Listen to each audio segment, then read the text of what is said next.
Toby is a tram engine. He has cow catchers and side plates and doesn't look like a steam engine at all.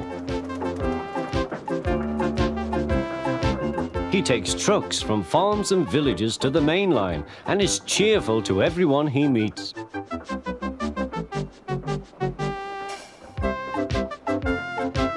He has a coach called Henrietta, who has seen better days. It's not fair at all, she grumbles, remembering that she used to be full and 9 trucks would rattle behind her.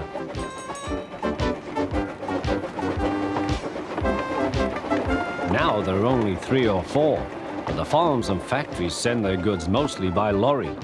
Toby is always careful. The cars, buses and lorries often have accidents. Toby hasn't had an accident for years. The buses are crowded and Henrietta is empty.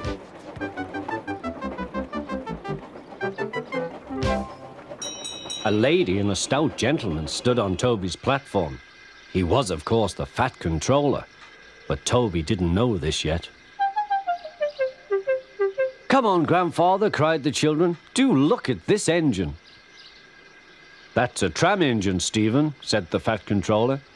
"Is it electric?" asked Bridget. "Whoosh!" hissed Toby. "Shh, shh," said her brother. "You've offended him." "But trams are electric, aren't they?" "They are mostly, but this is a steam tram." "May we go in it, grandfather? Please?" "Stop," said the fat controller to the guard. They all scrambled into Henrietta. "Hip, hip, hooray!" chanted Henrietta. But Toby did not sing. "Electric indeed, electric indeed," he snorted. He was very hurt. "What is your name?" asked the fat controller. "Toby, sir." "Thank you, Toby, for a very nice ride." "Thank you, sir," said Toby. He felt better now. This gentleman, he thought, is a gentleman who knows how to speak to engines. The children came every day for a fortnight. Sometimes they rode with the guard, sometimes in empty trucks. On the last day of all, the driver invited them into his cab. All were sorry when they had to go away. And the fat controller and his family thanked everyone. "Come again soon," replied Toby. We will," called the children. And they waved till Toby was out of sight.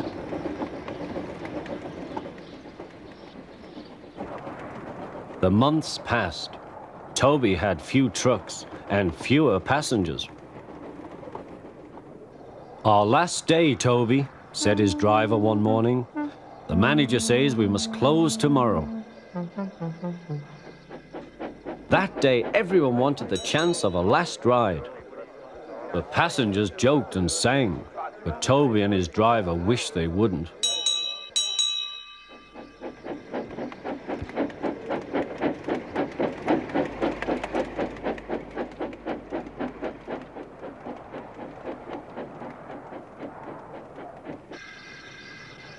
"Goodbye, Toby," said the passengers afterwards. "We are sorry your line is closing down." "So am I," said Toby.